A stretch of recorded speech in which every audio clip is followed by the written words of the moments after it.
Merci beaucoup à Laurence Boone d'être là, Thomas Reynaud et Luc Rémond. On a évoqué jusqu'à présent les éléments de contexte et de durcissement de l'environnement économique sous la pression à la fois géopolitique et réglementaire. Et nous souhaitons maintenant aborder les questions plus opérationnelles.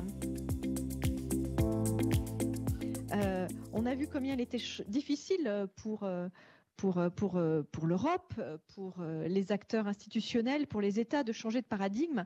Mais de facto, les entreprises, elles, le font quotidiennement, c'est dans leur ADN. Donc, pour aborder les questions plus opérationnelles, les solutions, on l'a vu, sont dans la doctrine, les instruments, les usages, mais aussi surtout dans l'action quotidienne des agents économiques.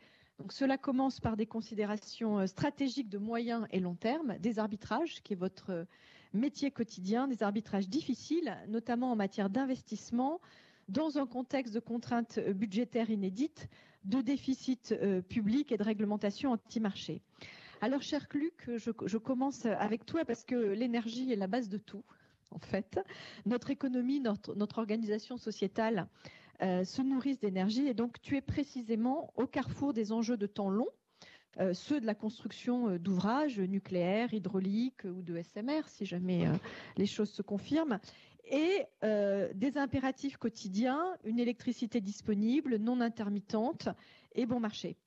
Et force est de constater que les politiques publiques voulues par l'Europe, en particulier en matière de décarbonation, ne représentent pas les choix nécessairement des consommateurs. Et donc, tout d'abord, peux-tu nous éclairer sur les politiques d'offres et de demande et les impératifs de planification que tu vois dans ton secteur, indispensables à notre innovation, à notre industrialisation? Et donc, comment fais-tu des arbitrages? Bonjour à tous. D'abord, je voudrais dire que l'Europe est avec la Chine sont les deux territoires qui ont décidé de décarboner massivement. La Chine est en train de décarboner massivement, ça ne se voit pas forcément parce qu'on n'a pas tous les jours les yeux rivés sur ce que fait la Chine, mais la Chine est en train de le faire. L'Europe aussi, depuis longtemps, a décidé d'avoir une stratégie énergétique qui est basée sur la décarbonation. Les États-Unis, on ne sait pas encore. Ou plutôt, il y a des moments où ça va dans un sens, des moments où ça va potentiellement dans l'autre sens. Mais voilà, quand on parle de la décarbonation de la planète, je pense qu'il est un bien commun, on est quand même dans une phase dans laquelle on a une incertitude majeure sur l'un des joueurs qui est quand même la plus grande économie du monde. Pour l'instant, l'Europe a tenu bon sa trajectoire de décarbonation. Cette trajectoire, c'est pas seulement quelque chose qui est nécessaire pour faire plaisir à la planète. L'Europe aussi est le seul territoire qui n'a pas de ressources fossiles. Et ça, on le sait depuis M. Rockefeller, il y a 150 ans. Et donc, la décarbonation, pour nous, ça n'est pas qu'une raison finalement altruiste de dire nous devons sauver l'humanité. On veut sauver l'humanité, bien sûr. Mais il y a aussi une raison un peu égoïste qui est de dire, de toute façon, si on ne décarbone pas, on va dépendre du carbone des autres. Et le carbone des autres, par définition, ils vont nous le facturer plus cher qu'à eux-mêmes. Et donc, cette obligation de décarboner à marche forcée, finalement, c'est aussi, pour l'Europe, la seule façon d'être compétitive à terme. Et donc, aujourd'hui, on est un peu à la croisée des chemins sur cette trajectoire de décarbonation, parce qu'il y a des politiques publiques dans toute l'Europe depuis parfois 50-60 ans, dans le cas de la France, depuis un peu moins longtemps pour d'autres géographies, qui conduisent à décarboner en commençant par l'électricité. Mais pour l'instant, on ne constate pas encore l'accélération de la demande d'énergie décarbonée qui correspond à cette création d'offres. Et donc, on est à cette croisée des chemins où, finalement, nous sommes en train de créer une offre de décarbonation au travers de l'ensemble des moyens de production électrique décarbonés, donc ceux qui sont commandables comme ceux que tu as cités, c'est-à-dire hydroélectricité et nucléaire, ceux qui sont intermittents par nature parce qu'ils dépendent des éléments, donc notamment l'éolien et le solaire. La combinaison de tout ça fait un système électrique. La question, c'est combien d'électricité est à la fin enlevée par la demande. Cette demande, en Europe, elle est stable ou en décroissance depuis une vingtaine d'années. Et donc, si nous voulons réussir notre décarbonation, nous arrivons maintenant au moment pivot où il faut que nous puissions utiliser cette électricité qui est disponible comme un véhicule de décarbonation. Alors, il y a des usages nouveaux qui émergent. Ces usages nouveaux sont en train de se développer. parfois avec des phases d'accélération, parfois avec des phases d'hésitation. Donc la mobilité électrique en est une, plutôt en phase d'accélération depuis 15 ans. De temps en temps, il y a des hésitations. Voilà. Peut-être qu'on en vit une en ce moment, mais fondamentalement, je pense que le phénomène d'accélération de la décarbonation de la mobilité, il est irréversible. Donc il continuera de s'accélérer dans les années qui viennent. Il y a le bâtiment à décarboner, qui est le deuxième pôle de décarbonation très important. Et dans le bâtiment, la meilleure façon de décarboner, c'est d'abord l'efficacité énergétique. Parce que le bâtiment, il consomme beaucoup de carbone. En allant chercher les 30% en moyenne d'efficacité énergétique qu'on peut aller chercher dans n'importe quel bâtiment, en fait, c'est le véhicule le plus rapide pour la décarbonation. Et ensuite, on peut convertir les moyens énergétiques en passant à l'électricité, à la géothermie, aux pompes à chaleur, etc., etc. Et puis, il y a l'industrie. Et dans l'industrie, la décarbonation par l'électrification, elle est compétitive, mais il y a un gros capex à faire au début. Donc, il faut arriver à ce que notre industrie soit capable d'avoir confiance dans l'électricité à terme, au point de faire le pari d'investir dans la décarbonation. Et là, probablement, il faut l'aider un peu, en lui donnant de la visibilité, bien sûr, mais aussi en donnant des instruments. Et c'est pour ça que nous plaidons, dans le cadre des réformes européennes qui viendront avec la nouvelle Commission, pour que l'électrification soit vraiment une priorité du prochain mandat, et notamment l'électrification industrielle. Merci beaucoup. Restons dans l'industrie. Cher Thomas, ton côté, tu sensibilises beaucoup les décideurs publics à la nécessité d'une approche ambitieuse, un peu comme vient de le dire Luc, qui prépare l'avenir. Les telcos ont été là aussi un élément absolument clé de notre modernité et le deviennent de plus en plus. Maintenant, ça devient une obligation de survie. Les infrastructures numériques sont essentielles à la réindustrialisation du pays. On voit que l'État peine encore à identifier une roadmap stratégique sur ce sujet, alors que ce devrait être son premier devoir. Et la question de la montée aux échelles des projets industriels, est-ce que tu peux nous en dire un peu plus sur ton secteur et voir comment après on peut rebondir? Merci Marie-Pierre. Bonjour à tous. Chez Free, chez Iliad, nous sommes opérateurs télécom dans 8 pays européens, la Suède, la Pologne, l'Italie, la France, bien évidemment. Mais ce qui se sait moins, c'est que nous sommes aussi un opérateur de data center. Nous avons une des premières plateformes de data center en Europe et nous sommes un fournisseur de puissance de calcul. Mais si jamais j'en reviens à notre premier métier, celui d'opérateur télécom, c'est un métier du temps long.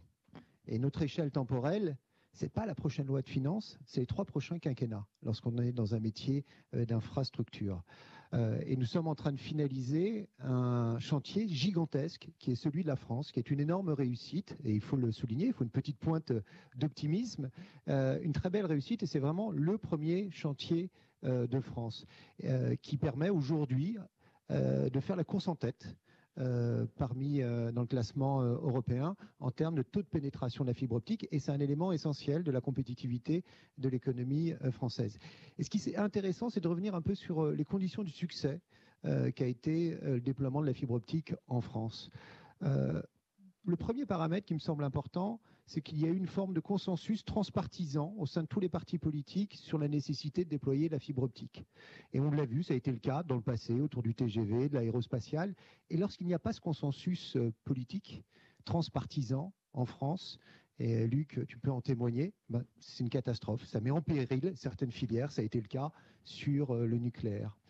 Le deuxième élément qui me semble important dans la réussite de la fibre optique, c'est que ce chantier a été confié à 4 acteurs privés, les 4 opérateurs télécoms avant tout, et dans certains cas, sur des zones compliquées, les zones de montagne, sur des zones rurales, sur des partenariats publics-privés. Mais ce projet, et pour moi c'est un élément essentiel, la confiance dans les acteurs privés, ce projet de la fibre optique en France a été porté avant tout par les 4 opérateurs télécoms. Troisième composante qui a été essentielle, ça a été la stabilité réglementaire et la visibilité fiscale. Pour une fois, il faut le souligner. Mais il y a un cadre réglementaire qui a été mis en place par le régulateur des télécoms, l'ARCEP, à la fin des années 2000, et les grands principes sont restés immuables jusqu'à aujourd'hui, et aussi une visibilité fiscale, notamment sur les règles d'amortissement, ce qui est essentiel dans ces grands projets d'infrastructure. Et puis, la dernière composante, ça a été la capacité à mobiliser des financements colossaux. Je parlais de premier chantier de France. La fibre optique, sur les 10 dernières années, sur les 14 dernières années exactement, c'est 45 milliards d'euros d'investissement. Mais le consensus, la stabilité réglementaire et fiscale, la capacité à aller chercher des financements, pour moi, me semble essentiel dans toute politique industrielle. Merci beaucoup. Justement, alors Laurence, toi qui as été évidemment ministre au centre des réflexions et des décisions européennes sur les enjeux de réindustrialisation et de financement, puisqu'on voit que l'argent est le nerf de la guerre de manière très, très directe. Mario Draghi a publié récemment un rapport très, très largement commenté qui insiste lui aussi sur un besoin d'investissement de quelques 800 milliards d'euros annuels pour la réindustrialisation innovante de l'Europe. Est-ce que pour toi, la stratégie européenne est à la hauteur de nos défis, au-delà des soubassements qu'on a vus ce matin avec Denis Redonné sur le soubassement, identification des risques, définition des instruments, protocole d'enforcement, si c'est le cas. Voilà, maintenant on est à l'aspect sous. Qu'est-ce que tu peux nous en dire? La réponse institutionnelle donc appelle à plus de moyens financiers, publics et privés. La réponse populaire, elle dit moins de réglementaires. Donc, comment est-ce que quel bébé garder avant de jeter l'eau du bain et puisque nous devons changer l'eau du bain? D'abord, merci pour l'invitation et bonjour à tous. Moi aussi, je voudrais mettre une dose d'optimisme. Il faut se rappeler que l'Europe, c'est 440 millions de citoyens avec un revenu par tête de 40 000 euros. C'est donc la région économique la plus importante au monde. C'est aussi la première région du monde pour les investissements directs étrangers et c'est la première région à faire des investissements directs à l'étranger. Je dis ça puisqu'il faut arrêter d'avoir l'Europe honteuse. Et quand on voit tout ce qu'on a ici, après on peut se poser la question effectivement des outils pour les investissements à la fois dans le nucléaire ou dans le numérique. Et ça, le premier point, c'est que la politique européenne, c'est une politique qui se fait par les normes. On n'a pas donné beaucoup de budget à l'Europe, on lui a donné. So we gave one foot and not a second one. But we're a normative emitting body and a number of... Marie-Pierre, il notait dans son rapport que depuis 2019, l'Union européenne a produit 13 000 textes législatifs. Dans le même temps, les États-Unis en produisaient 3 000. Donc effectivement, on a beaucoup de normes. Et là, il y a deux choses, je pense, qui sont importantes et que sur lesquelles on peut s'attacher à simplifier. Et la Commission a dit qu'elle s'y attaquerait.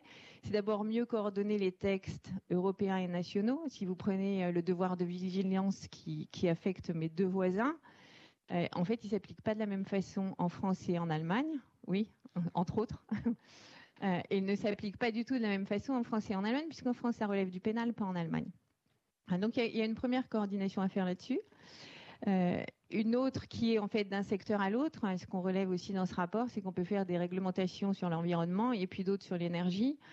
Pour le coup, Luc en parlerait mieux que moi, mais je suis sûre que ça touche aussi Thomas. Et parfois, on a des réglementations qui peuvent être un peu contradictoires. Donc, je pense qu'on peut faire comme une entreprise qui regarde son portefeuille d'activité à un moment, comment est-ce qu'on peut simplifier tout ça et revenir un peu là-dessus. Et puis, il y a une deuxième chose qui est, on fait beaucoup de directives, mais on a aussi un outil européen qui s'appelle des règlements. L'avantage des règlements, c'est qu'ils s'appliquent de la même façon dans tous les pays européens. L'inconvénient des directives, c'est que chacun y va de sa petite sauce. Donc, on a beau être 440 millions de citoyens, la vérité, c'est qu'on n'a pas un marché de 440 millions de consommateurs, mais 27 marchés. Donc, si on veut exploiter la taille des marchés, et c'est particulièrement important à la fois dans l'énergie, dans le numérique, mais aussi dans la défense, par exemple, il faut qu'on s'attaque à ce problème réglementaire avant même de s'attaquer au problème financier. Et j'en viens à ça parce que quand on reste dans un milieu avec des marchés fragmentés, qu'est-ce qui se passe? C'est que les entreprises innovantes, quand elles cherchent à changer de taille et changer d'échelle, elles vont aller naturellement aux États-Unis. Et si elles vont naturellement aux États-Unis, c'est une perte d'opportunité en termes de projets pour l'Europe et ça veut dire une perte d'opportunité pour les marchés de capitaux qui ont moins de projets à financer. Donc quand on parle d'union des marchés de capitaux, quand on parle de financement, il faut d'abord qu'on garde nos projets ici et qu'ils puissent s'augmenter à l'échelle ici. Et ensuite, on peut parler de financement. Donc voilà, on a à la fois cette simplification qui est un vrai enjeu, de passer à l'échelle qui est un autre enjeu. Et le troisième point, c'est si on veut passer à l'échelle et avoir les financements nécessaires pour ça, il faut aussi qu'on regarde notre réglementation en matière financière. Aujourd'hui, on crée une divergence, un gap en bon français de réglementation financière entre les États-Unis et l'Europe qui fait que c'est beaucoup plus facile de financer et de mettre du capital aux États-Unis qu'en Europe. Si on veut à nouveau, et tu parlais de sécurité économique, de souveraineté européenne, il faut que les banques européennes, les fonds européens puissent investir plus en Europe. Le rapport Noyer notait qu'un tiers de l'épargne des Européens part aux États-Unis, il faut que cette épargne reste. Alors justement, je voulais t'interroger là-dessus parce qu'il y a plusieurs solutions. Le rapport Draghi donne la taille et de l'ampleur, mais ne dit pas exactement comment faire. Donc il y a la question effectivement de l'emprunt. On sait que les Allemands n'y sont pas nécessairement favorables. Il y a la question de la part du budget, donc insérer dans la construction budgétaire la réserve nécessaire à l'industrialisation.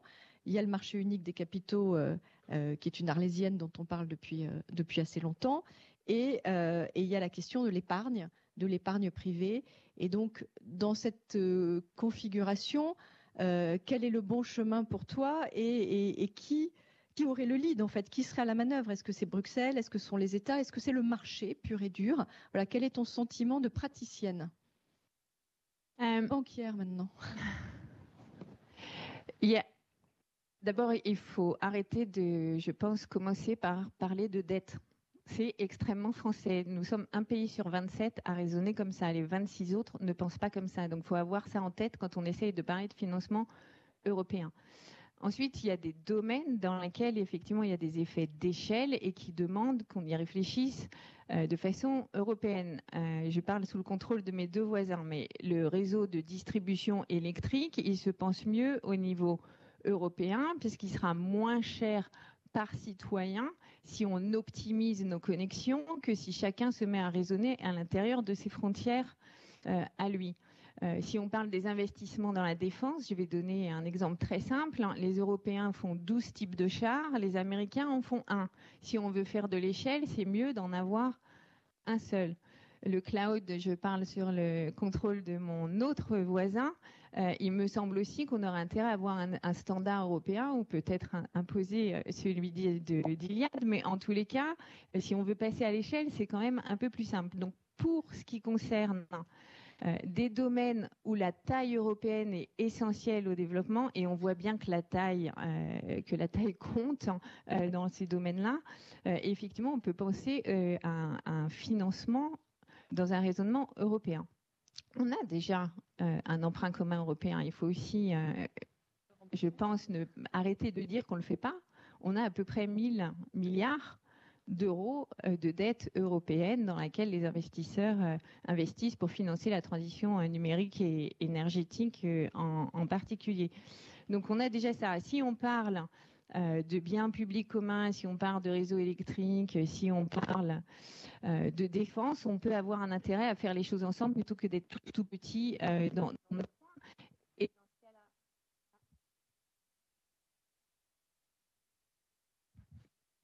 Et dans ce cas-là, effectivement, donner un socle d'investissement public européen pour montrer l'engagement qu'on peut prendre tous ensemble est important et attirer des investissements privés après. Mais à nouveau, je ne voudrais pas qu'on réduise ça que à de la dette. On pourrait aussi faire les choses beaucoup plus simplement. Vous prenez ce que font les Américains, ils ont un mécanisme de crédit d'impôt pour attirer les investissements et c'est sûrement quelque chose auquel on aurait intérêt à penser. Merci Luc.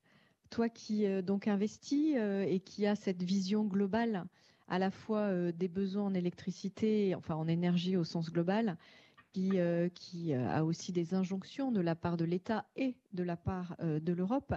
Comment est-ce que tu vois les choses? Quels sont les instruments dont tu aurais besoin et comment faire comprendre la réalité complexe que tu vis au consommateur ultime qui a du mal à embrasser la complexité à la fois du financement long terme, de l'énergie qui arrive et de la stratégie qui doit faire vivre tout cela. Déjà, je voudrais commencer par une note d'optimisme comme Laurence, c'est que Au fond, si vous regardez dans le monde entier, quels sont les pays où il y a de l'électricité disponible en quantité déjà décarbonée à 98% et capable d'assumer une bonne partie de la transition énergétique? Il y en a 2 ou 3, ils sont en Europe. Quel est le seul pays où cette quantité d'énergie disponible au-delà de la consommation du pays représente l'équivalent d'un pays voisin? Il n'y a que la France dans le monde entier. Donc c'est bon, je veux dire, on ne va pas non plus se dire que c'est la catastrophe, quoi. Il y a 50 pays du monde qui rêveraient potentiellement d'être à notre place. On va exporter 90 TWh cette année d'énergie décarbonée, compétitive. Donc c'est l'équivalent d'un peu plus que la consommation belge. Donc on part d'une situation qui est favorable. C'est à nous de la valoriser en réalité. Ensuite, évidemment, on travaille dans le long terme, donc le but, c'est que cette situation favorable, on la pérennise, c'est-à-dire qu'on rende la même chose possible dans 10, 15, 20 ans, avec entre-temps une conversion de la demande énergétique, puisque l'électricité ne représente aujourd'hui qu'en France un petit 30% de la consommation énergétique. Il faut que d'ici 20 ans, on ait passé ces 30% à 50 ou 60. C'est ça le vrai enjeu. Donc c'est pour ça qu'il faut d'abord se préoccuper de la demande. Ensuite, si la demande suit, on sera capable de bâtir le système électrique qui répond à cette demande. Et on y travaille évidemment tous les jours. Et c'est là pour cela qu'il faut les bons instruments de financement. Mais au risque de choquer, je pense que le principal handicap auquel l'Europe doit porter vigilance aujourd'hui, et tu le disais tout à l'heure, c'est son appétit à la réglementation. Je veux dire, investir industriellement dans nos territoires aujourd'hui, ça suppose une vraie vocation quand même. Ça nécessite d'y croire, vraiment. Parce qu'il faut aller chercher vraiment 50 réglementations dont certaines sont contradictoires, les faire vivre ensemble, réussir à passer toutes les barrières les unes après les autres. Et quand vous avez passé la 50e, il y en a toujours une 51e qui est rajoutée. C'est ça la vie d'industriel sur notre territoire. Donc, au fond, on peut se poser des tas de questions de financement, mais si on ne résout pas ce sujet-là, on pourra mettre à disposition davantage un projet de société européenne dans lequel on augmente la quantité de réglementation et on compense par du financement public, ne marche pas. Il ne marche pas ce projet de société. Donc il y a un moment, il faut qu'on choisisse nos réglementations, qu'on les simplifie, qu'évidemment on les adapte à nos motivations d'intérêt général les plus fortes. On est le territoire du monde qui est le plus sensible aux questions de soutenabilité à juste titre. Mais la soutenabilité et la surréglementation, c'est 2 choses différentes. Donc il faut qu'on soit capable de faire émerger dans nos territoires européens une réglementation ajustée, pragmatique, simple d'emploi, qui ne change pas tous les jours et qui ne soit pas un tue l'investissement. Pour l'instant, c'est ce que nous avons. Donc il nous faut dépasser rapidement cet obstacle-là, parce que la différence compétitive par rapport à la Chine et les États-Unis, c'est là-dessus qu'elle se fait d'abord. Ensuite, on trouvera un bon projet, ça trouve toujours à se financer. Et un bon projet, c'est un projet qui ne met pas 7 ans, par exemple, pour trouver son raccordement électrique. Le raccordement électrique aujourd'hui, c'est 5 ans de procédure et 2 ans de réalisation. Donc, oui, on a des voisins en Europe qui font un tout petit peu moins un petit peu plus court sur le délai. L'Espagne, notamment. Voilà, ou qui prétendent le faire pour attirer les investissements. Mais globalement, toute l'Europe est quand même pas très très bien sur ces questions de procédure. Donc voilà, ça c'est un exemple dans mon secteur, mais il y en a partout. Donc si on prend le temps qu'il faut pour, comme étant le parangon finalement, le benchmark de là où on doit s'améliorer, voilà, si vous regardez l'investissement avec une culture de pays émergents, tout ce qui dépasse l'année, de toute façon, c'est sorti. Donc voilà, nous, on pense qu'en Europe, on pense qu'à 5-7 ans de procédure, c'est un truc admissible. Non, il faut juste ne plus considérer les délais de procédure comme des délais admissibles. Et là, je pense que tout d'un coup, on découvrira que l'Europe a un potentiel d'attractivité qui est encore plus élevé que celui qu'il a déjà, puisque malgré ces délais de procédure, on continue d'attirer de l'investissement. Honnêtement, sur les utilisateurs d'électricité, je vais vous dire tranquillement, on a la queue. On a la queue, par définition, de tous ceux qui veulent venir. Ils se disent, ah oui, je regarde partout dans le monde où est-ce que je peux trouver de l'électricité décarbonée, pas chère et abondante. Il n'y a pas 36 endroits dans le monde. Simplement, après, ils commencent à regarder, ah oui, il faut que je fasse ça, ça, ça, ça, ça. Bon, ben on y va. Et puis 5 ans plus tard, on n'a toujours pas mis un coup de pelle. Donc c'est ça notre problème. Il faut qu'on ose le dire à l'échelle européenne et qu'on ose bouger les règles. Et ensuite que chacun des États membres ne prenne pas un malin plaisir à surimposer, comme le disait Laurence, de la complexité par rapport à la réglementation qu'on a déjà négociée à l'échelle européenne. Voilà, si on ose s'attaquer à ce problème-là, franchement, il y a de quoi faire en Europe et l'avenir sera tout à fait radieux. Si on ne le prend pas, je crains malheureusement que dans quelques années, on se regarde peut-être un peu moins nombreux ici et on se dise, bon, ben, on a raté une superbe opportunité parce qu'on avait tous les éléments en main pour réussir, mais simplement parce qu'on a eu la préférence pour la complexité et parce qu'on veut toujours avoir raison sur des trucs compliqués, on a raté une formidable opportunité. Justement, Thomas, toi qui es complètement dans ces sujets, qui a vécu la modernisation telco et les data centers, il y a maintenant la question de l'IA, qui évidemment, je ne sais pas si c'est un nouvel Eldorado, mais en tout cas, c'est une nouvelle montagne à prendre. Quels enseignements de ces échanges en fait très très cohérents entre réglementation, financement, le désir aussi, quelque part, l'envie de faire et de croire que c'est possible. Qu'est-ce que tu peux partager avec nous de ton vécu d'industriel ?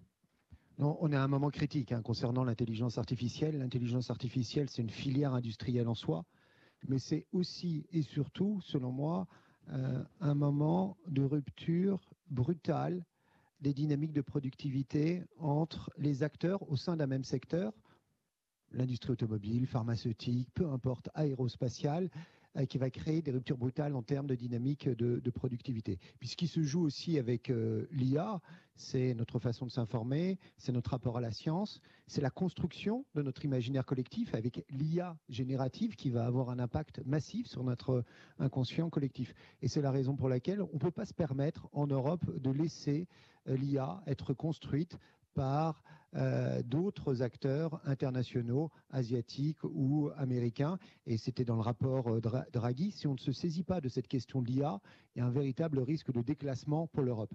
Moi, j'ai une bonne nouvelle, et c'est qu'il n'est pas trop tard. Alors, je sais que c'est un constat qui n'est pas partagé par tous, mais il n'est vraiment pas trop tard. Et il faut démystifier l'IA. C'est quoi l'IA ? L'IA, c'est essentiellement 5 composantes. C'est la capacité de calcul, premièrement. 2, ce sont des données, avec une véritable réflexion à avoir en termes de gouvernance de ces données. La valeur d'un modèle d'IA, ce n'est pas tant le langage, même si aujourd'hui il y a un monopole ou un oligopole sur quelques langages internationaux, mais c'est avant tout l'utilisation de données propriétaires pour enrichir, pour entraîner ces modèles. 3e élément, et ça va te faire plaisir, Luc, c'est de la puissance de calcul. C'est de la puissance électrique. Une requête ChatGPT consomme 10 fois plus d'électricité qu'une simple recherche sur Google. Ce sont des financements qui vont être extrêmement importants et des talents. Et donc, l'Europe doit se saisir de cette question.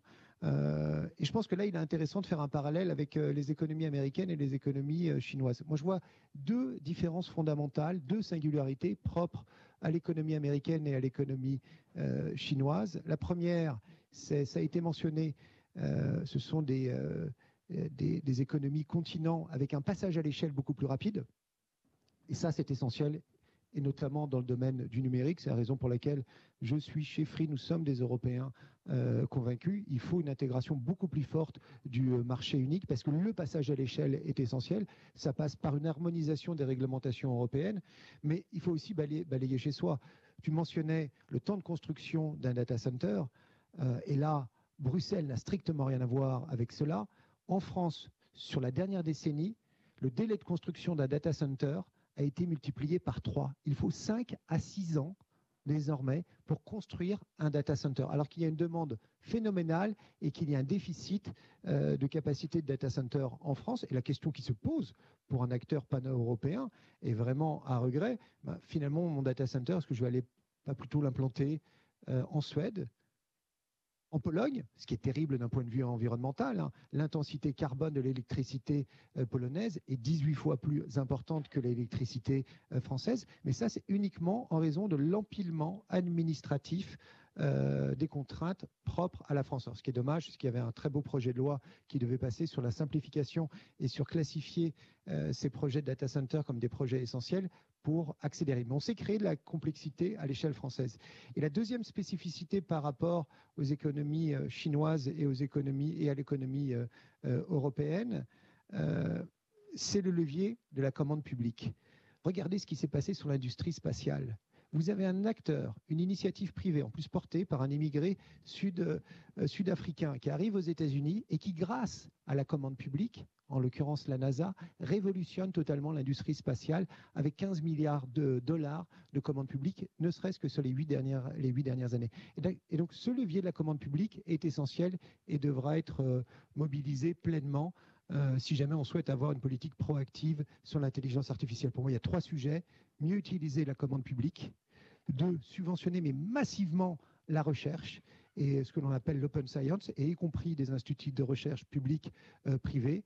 Et 3, assumer totalement un European Buy Act, ce qui ne veut pas dire de l'isolationnisme, mais sur une partie de la commande publique, elle doit aller impérativement à des acteurs européens et pas exclusivement à des acteurs américains. Donc c'est très clair. Là, j'avais une question autour de justement, est-ce que cette sécurité économique européenne qui se veut, on l'a vu à travers les débats de ce matin, non pas quelque chose de défensif, mais au contraire quelque chose d'assez combatif au sens compétitif, de long terme, même positif, pas quelque chose de repli, mais quelque chose d'assez confiant en l'avenir. La question que j'avais, c'est est-ce que c'est une affaire institutionnelle, est-ce que c'est une affaire européenne ou est-ce que c'est une affaire privée, celle des grands groupes ? Et tu viens d'apporter partiellement la réponse. Luc, est-ce que tu as un commentaire de grand ordonnateur de réseau ? Je ne suis pas grand ordonnateur de réseau. Comme vous le savez, il y a de l'unbundling. Il y a de l'unbundling dans le secteur électrique, donc je suis actionnaire de réseaux électriques, mais évidemment, ils sont gérés de façon autonome.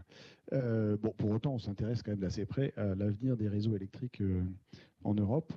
On est en train de vivre une révolution électrique qui est fondée sur l'émergence à très grande échelle de sources de production intermittentes. Le réseau électrique d'il y a 20 ans, il fonctionnait comme un réseau d'eau avec un gros château d'eau qui est l'équivalent des centrales de production centralisées commandables, des gros tuyaux qui allaient vers des petits tuyaux qui allaient vers des gens qui, à la fin, ouvraient le robinet pour utiliser de l'électricité. Le système électrique européen d'aujourd'hui, il doit vivre avec des centaines de milliers de sources d'électricité qui alimentent un réseau qui fonctionne dans les deux sens et qui a maintenant des problèmes d'équilibrage instantané à l'échelle locale, comme à l'échelle régionale, comme à l'échelle nationale, comme à l'échelle européenne. Donc c'est une révolution en réalité que nous sommes en train de vivre, qui amène à énormément d'innovation, bien sûr, et à des développements d'investissement qui doivent accompagner ce mouvement pour faire en sorte qu'on ait plus d'électricité disponible, bien sûr, mais qu'on ait également la faculté de résister à cette instabilité. Voilà, un coucher de soleil à l'échelle européenne. Il m'arrive de dire que le soleil, il se couche à peu près à la même heure partout en Europe, et ça ne va pas changer. Donc effectivement, on commence à avoir des phénomènes physiques qui ont un impact majeur sur l'ensemble du système électrique. Il faut qu'on soit capable de l'absorber. Pour ça, il faut qu'on ait un langage commun à l'échelle européenne, qui ne soit pas un langage institutionnel, qui soit un langage d'électricien, c'est-à-dire qu'on comprenne les phénomènes auxquels on est confronté et qu'on développe des solutions qui permettent à tout le monde, finalement, d'absorber cette instabilité. Et force est de constater qu'on n'y est pas complètement encore. On a fait des tas de progrès pour créer un marché européen de l'électricité, pour créer des règles communes sur l'investissement dans l'électricité. On n'est pas encore un système européen qui permet à tous les États membres d'avoir une compréhension équivalente de ce que c'est que la stabilité électrique, puisqu'il y a des politiques d'États européens qui choisissent d'avoir un mix électrique autonome, c'est le cas de la France, et il y en a d'autres qui reposent assez largement sur la capacité de leurs voisins à soit exporter, soit importer. Et tout ça doit fonctionner à la fin de façon relativement homogène. Donc on a encore du travail à faire en tant qu'Européens pour bâtir ce système électrique qui puisse résister à l'instabilité. Et cette instabilité, elle va augmenter. Même si la demande électrique augmente, elle va augmenter parce que tout simplement, on accumule de plus en plus de moyens de production qui sont instables par constitution et qu'il faut être capable d'absorber. Donc c'est vraiment notre chemin principal, c'est d'être capable de créer, face à ce défi qui est une révolution électrique, de créer un système et des règles qui nous permettent à tous d'assumer un système électrique européen, une mise à l'échelle qui soit résiliente. Et là, il faut dépasser quelques obstacles. Laurent, justement, moi je trouvais intéressant dans le témoignage de Luc et de Thomas de voir combien c'est le réel de leur métier de leurs contraintes industrielles et d'opérateurs qui va gérer en fait le besoin de réglementaire. Et donc une approche très bottom-up, si je puis dire, et moins top-down. Comment est-ce que au niveau gouvernemental et européen, on peut mieux prendre en compte cette contrainte des métiers, je vais le dire, des métiers, des secteurs, des opérateurs, pour que la résilience et non seulement la résilience, mais aussi la compétitivité, le développement s'organisent dans une stratégie qui soit pensée et non pas seulement réactive ou subie par les forces externes chinoises ou américaines. Alors, il y a plusieurs points. Le premier point, d'abord, c'est que aucune institution qui fait des textes législatifs ne peut fonctionner sans parler aux acteurs du marché. Il faut bien évidemment mettre des filtres sur ce qui peut être du lobbying, mais il faut parler aux acteurs du marché. Je vais donner un exemple très concret. Quand Marko Šefčovič a succédé à Hans Timmermans à la Commission européenne, la première chose qu'il a fait quand il parlait du Green Deal, c'était d'aller parler aux industriels et de voir si les choses qui avaient été décidées au niveau institutionnel, elles pouvaient être réalistes et opérationnelles. Et ça, je pense que ce dialogue-là, il est absolument crucial. La deuxième chose, je pense, c'est qu'il y a quand même un rôle pour les institutionnels de s'assurer qu'on a, en bon français, un level playing field, mais avoir un marché qui est à la fois compétitif, mais qui n'est pas non plus naïf vis-à-vis du reste du monde. Thomas parlait de la Chine et des États-Unis, et Luc de la façon dont fonctionne le réseau. On a un marché intérieur qu'on a discuté qu'on pouvait l'améliorer bien sûr, mais on peut aussi le protéger et ça c'est quelque chose qui est fait. Vous prenez le cas des voitures et des véhicules électriques. Il est clair que la Chine depuis 15 ans a subventionné l'industrie automobile et toute la chaîne de production. Parce que quand on parle du temps qu'il faut pour mettre des data centers en place ou construire des réseaux électriques, quand on regarde une usine de batterie en Chine, elle est développée en 1 an. Chez nous, c'est 4 et on a changé de technologie. Donc, il faut qu'on arrive à protéger notre marché contre les subventions excessives, contre les mesures de dumping. Denis Redonnet a dû en parler abondamment ce matin. Et Thomas parlait de commandes publiques. Il faut aussi penser à commandes publiques. Qu'est-ce qu'on ouvre à l'étranger? En Europe, on est ouvert à 86% à l'étranger. La Chine est ouverte à 14% quand il s'agit de commandes publiques à l'étranger. Donc, il y a peut-être un petit rééquilibrage à faire. Donc, il y a d'abord ça. Ensuite, on parlait de filtrer et notamment de l'importance des données et d'avoir des données propriétaires plus tôt. Clairement, il y a des investissements étrangers qui vont remettre en question notre souveraineté ou notre sécurité. Vous pensez à tous les petits aéroports qui ne sont pas les aéroports nationaux, où on fait des appels d'offres pour assurer la sécurité, où il y a évidemment plein de données. Le seuil auquel on filtre, il est largement au-dessus de ces appels d'offres. Résultat des courses, en général, c'est la Chine qui gagne ces marchés. Or, ce sont des données qui sont extrêmement précieuses et qui peuvent être utilisées par beaucoup de personnes. Donc, il y a un certain filtrage de ce qui vient chez nous quand il s'agit de secteurs stratégiques. Et puis, en fait, je suis partie du plus concret et je vais finir par le plus large. On a toujours distingué la politique affaires étrangères, aide au développement de notre politique économique. Si on veut être résilient, si on veut pouvoir s'assurer de matériaux critiques, par exemple du cobalt qui sert à tout le monde, 90% de la capacité de raffinage du cobalt est en Chine. L'ami japonais nous a présenté des slides en détail là-dessus juste avant ton arrivée. Alors, je ne reviendrai pas dessus, mais je crois qu'il est important de penser à la fois les accords d'échange commerciaux et les accords d'investissement en fonction aussi de comment on peut aider des pays qui ont des ressources dont on a besoin, dont on manque, à entrer dans des accords avec nous qui soient gagnants pour eux. Ils peuvent exploiter leurs ressources et qu'ils soient gagnants pour nous donner accès à ces ressources. Très bien. On approche des fêtes de Noël. S'il y avait un vœu à faire à une nouvelle commission qui vient de prendre ses marques et un nouveau gouvernement qu'on espère incessamment nommé et aux manettes, quel serait-il, Thomas, un vœu de Noël pour la sécurité économique et la compétitivité de nos entreprises?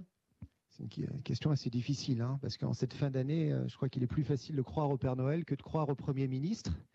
Donc, non, le cadeau que je nous souhaite en tant que chef d'entreprise, c'est d'avoir un Premier ministre, le 4e depuis le début de l'année, et d'avoir un gouvernement habité par 3 principes simples, mais qui sont essentiels pour moi.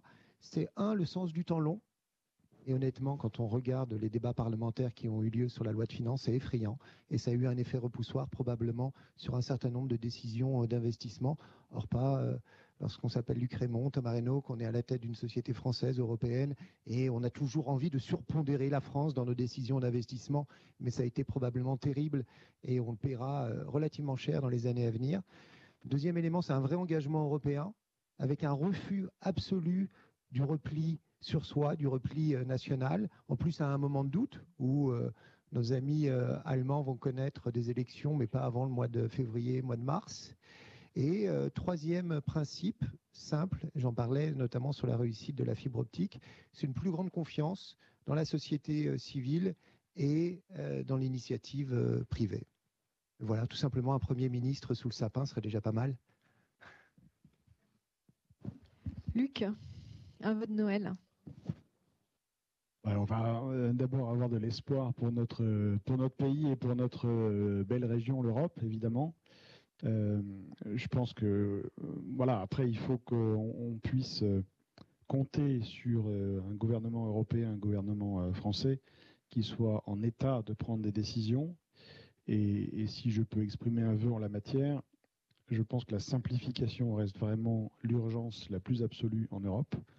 Si on pouvait supprimer 3 normes à chaque fois qu'on en rajoute une, je pense qu'on serait à peu près à la maille de ce qu'il faut faire. Et ce, dans la durée, parce qu'il faut le tenir durablement comme un élément de notre philosophie d'action collective. Et le dernier espoir que j'aurais, c'est d'être capable de former des décisions de temps long qui ne soient pas assujetties à des fluctuations trop fortes. C'est-à-dire que dans le secteur qui est le mien, celui de Thomas aussi, il faut bâtir pour parfois 60, 70, 80 ans. Hein. Les centrales nucléaires dont on parle aujourd'hui, elles doivent opérer en 2100. Elles doivent être en opération encore en 2100. Et donc, il nous faut créer un écosystème qui permette de tenir cette échéance de temps. Et ça suppose d'être capable de former un consensus et de le tenir dans la durée. Donc, évidemment, c'est le rôle des acteurs que de travailler pour faire émerger ce consensus aussi avec nos parties prenantes. Mais à la fin, les décisions publiques sont déterminantes pour ces métiers d'infrastructure. Et donc, il faut que le consensus soit aussi incarné dans la sphère publique. Et en la matière, c'est le vœu le plus fort que je peux former pour être capable de fournir, pour que notre entreprise et notre secteur soient capables de fournir l'électricité compétitive et décarbonée dont l'Europe a besoin, pas juste maintenant, mais en 2050 et au-delà, quand je l'espère, on aura besoin de 2 fois plus d'électricité dans le mix énergétique qu'aujourd'hui. Laurence, un vœu de Noël pour la sécurité économique européenne. Mais je vais en faire 3, moi aussi. Le premier, vraiment la simplification, vraiment, et éviter les redondances. Et puis, si vous prenez une entreprise, qu'elle soit financière ou non financière, en période de crise, la première chose qu'elle fait, c'est revoir son portefeuille et fermer ou sortir ce qu'il faut fermer ou sortir. Et on doit pouvoir faire ça avec les règlements à la fois nationaux et européens. La deuxième chose, c'est que ça s'applique au secteur financier. J'entendais parler d'autonomie, de souveraineté européenne.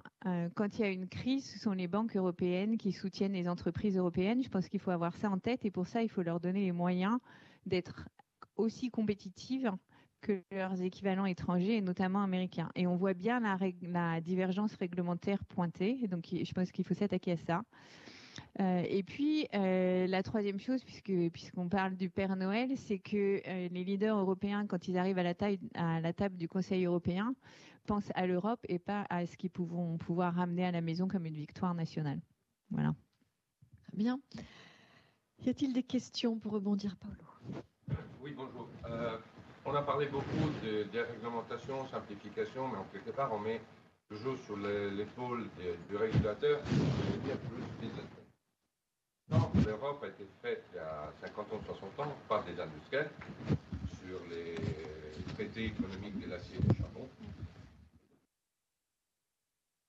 champions nationaux ne se mettent pas ensemble? Pourquoi on ne crée pas de vrais industriels européens? Aujourd'hui, on a des champions nationaux qui vont à l'étranger. Des vrais champions européens. Quels sont vos réflexions? Ça arrive de temps en temps quand même d'avoir des vrais champions européens, mais force est de constater que dans l'histoire de différents secteurs, quand différents champions nationaux ont voulu s'allier pour former un champion européen, il y a une doctrine de la concurrence européenne qui a plutôt freiné ce type d'alliance. Donc, je ne suis pas sûr que les autres grandes géographies du monde aient les mêmes préoccupations dans les mêmes proportions, en tout cas, que les nôtres. Et donc, quand on regarde effectivement la nécessité de bâtir à l'échelle européenne une stratégie industrielle, voilà, je pense que les différents secteurs de l'industrie ont une capacité de travailler ensemble pour avoir une discussion organisée avec les pouvoirs publics européens pour déterminer ce qui est bien pour le secteur. Mais effectivement, le passage à l'échelle, ce que disait Thomas tout à l'heure, il est rendu difficile parce que notre marché a du mal à passer directement à l'échelle européenne. Il y a encore trop de marchés nationaux. Et même quand on arrive à passer à l'échelle européenne, on a ensuite une approche de nos règles de marché qui ne favorise pas l'intégration. Donc c'est là-dessus qu'on doit travailler, je pense. Il y a un autre sujet qui est en train de poindre, parce qu'on se pose beaucoup en ce moment les questions de souveraineté européenne, de politique industrielle européenne qui sont essentielles et qui passeraient quelque part par une forme de remise en cause de la concurrence. Il y aurait trop de concurrence en Europe. Et ça, pour moi, c'est une question essentielle qui doit être abordée. Il doit y avoir une concurrence saine, intra-européenne, avec une absence d'angélisme vis-à-vis d'acteurs extra-européens.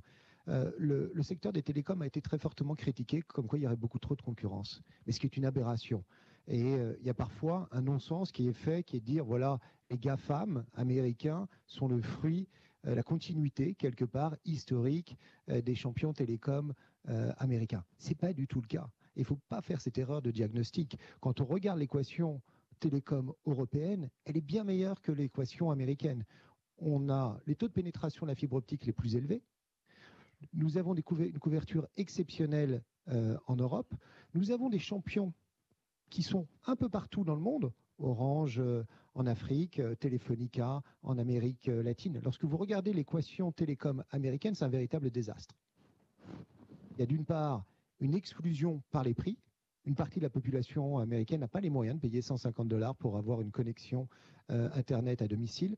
La couverture est une véritable catastrophe, raison pour laquelle probablement SpaceX a un coût incroyable à jouer sur le continent américain. Vous avez des zones blanches un peu partout et les acteurs américains sont restés localement. Donc il ne faut pas non plus remettre en cause bêtement le principe de concurrence. Et quand on regarde ce qui s'est passé avec les GAFAM, je reviens à mon propos liminaire, c'est une confiance dans l'initiative privée, 2, le levier de la commande publique de manière phénoménale. J'ai cité SpaceX, les 15 milliards qui ont révolutionné l'industrie spatiale, mais c'est aussi sur le cloud, les milliards d'euros de commande publique vis-à-vis de Google, vis-à-vis de Microsoft. Dès 2011, avec la définition de la doctrine cloud de l'État américain, la doctrine cloud en Europe, en France, elle a été déterminée, je crois que c'est en 2021, c'est Amélie de Montchalin.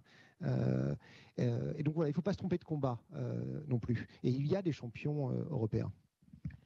Et moi, je rajouterais juste une chose. Quand je disais qu'il fallait qu'on se préoccupe un peu plus de l'Europe au niveau institutionnel,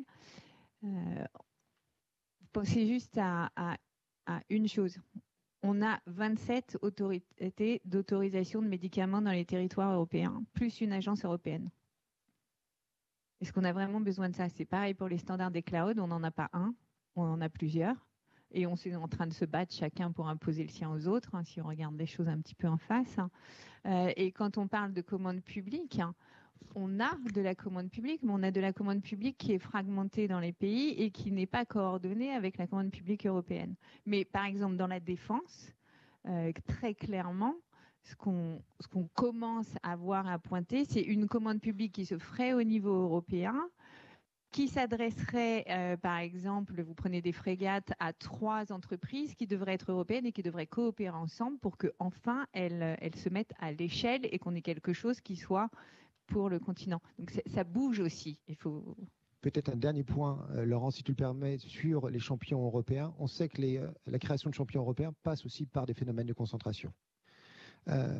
Et la revue par des autorités concurrentielles de ces phénomènes de concentration doit être réalisée parce que dans un certain nombre de cas, ça peut fausser les règles de la concurrence. En revanche, ce qui est totalement inacceptable et douloureux pour les entreprises, c'est lorsque le contrôle des concentrations, une revue antitrust prend 18 à 20 mois. À l'échelle d'une entreprise, essentiellement dans le domaine du numérique, c'est totalement inacceptable. C'est-à-dire que vous pouvez penser que votre projet va passer avec certains remèdes, mais vous n'allez pas prendre le risque parce qu'attendre 18 ou 20 mois pour avoir une réponse oui, non, ou il faut amender votre projet, c'est tout simplement intenable. Et ça, c'est un frein à la constitution de champions européens, non pas la remise en cause de la notion de concurrence, mais avoir des décisions réglementaires beaucoup plus rapides, et notamment l'antitrust. Merci. Une autre question ?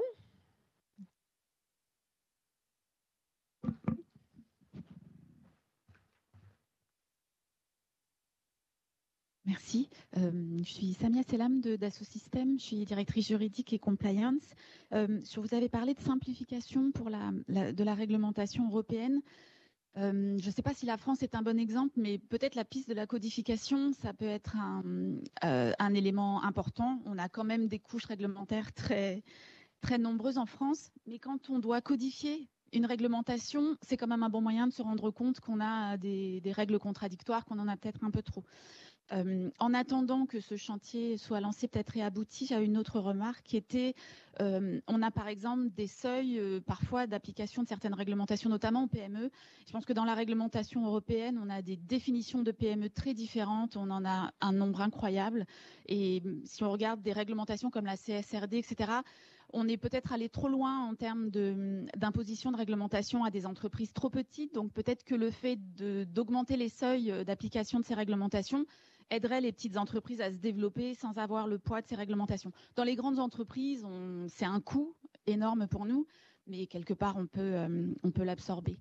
Et le dernier point, c'est sur l'application de la réglementation. Je suis tout à fait d'accord avec ce que vous dites. Je pense qu'il y a l'aspect inflation réglementaire, mais en tout cas dans ce qu'on a aujourd'hui, si on pouvait avoir une approche assez pragmatique de l'application des normes, ça serait un pas énorme pour les entreprises, parce que quand on regarde comment les Américains utilisent le DOJ pour sanctionner des entreprises et favoriser les entreprises américaines derrière, on a encore beaucoup de chemin à faire. Merci pour cette remarque. Je ne sais pas si elle appelait une réponse en tant que telle. Vous avez mentionné les PME. Il se trouve que nous, on était une PME et on est devenu un grand groupe. On est présent dans 17 pays. Mais j'ai un actionnaire, Xavier Niel, qui nous dit toujours on doit toujours réfléchir comme un patron de PME. Oui, puis honnêtement, moi, j'ai une préférence pour un système qui ne fait pas des normes compliquées pour ensuite déroger, mais qui fait directement des normes simples. Donc, je pense qu'on a pas mal à se soigner en la matière. Et tu penses qu'on pourrait détricoter toutes ces normes, que c'est une volonté politique qui doit présider à ça, ou est-ce que c'est un travail de longue haleine qu'on n'a pas le temps de mener finalement? Donc il faudrait un sursaut politique là-dessus. J'ai un exemple précis. L'implantation d'un data center en région parisienne, c'est 3 process d'autorisation extrêmement lourds. C'est un permis de construire, c'est l'ICPE pour les questions environnementales légitimes sur un data center, et en plus, et on ne comprend pas pourquoi, une autorisation préfectorale tout aussi lourde avec très souvent des formulaires plus ou moins identiques mais avec certains changements par rapport au permis de construire et à l'ICPE. On peut faire tomber demain en garantissant le même niveau de sécurité pour nos citoyens d'application des règles de droit en retirant tout simplement l'autorisation préfectorale en région parisienne et qui n'existe pas sur le reste de la France. C'est un exemple précis. Et je pense que Thomas n'a pas listé toutes les procédures qui s'attachent à tirer les câbles qui vont jusqu'au data center, qu'ils soient électriques ou télécom. Là, on a 50 plus sur les on sait qu'il y a des petits enjeux de raccordement avec RTE. Oui. Et moi, je vais ajouter qu'on a été capable de faire ça pour reconstruire Notre-Dame en 5 ans, ce qui n'est quand même pas l'opération la plus simple du monde.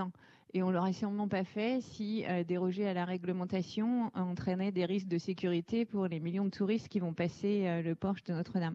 Donc sûrement, on doit pouvoir faire quelque chose. On est connecté avec le ciel. Directement en plus. Une dernière question? Oui. Vous avez tous insisté sur la priorité de la simplification. Moi, j'en ai un petit peu parlé, par exemple, à la DG FISMA, parce que c'est mon domaine. Pour le moment, ils n'ont pas de méthodo, mais ils vont y réfléchir et ça sera un truc... enfin, je ne veux pas employer d'adjectif désagréable. Donc, est-ce qu'on ne pourrait pas, nous, de notre côté, faire quelque chose? Écoutez, moi j'ai une suggestion. Madame parlait des codes tout à l'heure. Je ne sais pas si vous avez déjà vu le code des impôts, etc. Enfin, physiquement, ce que ça représente.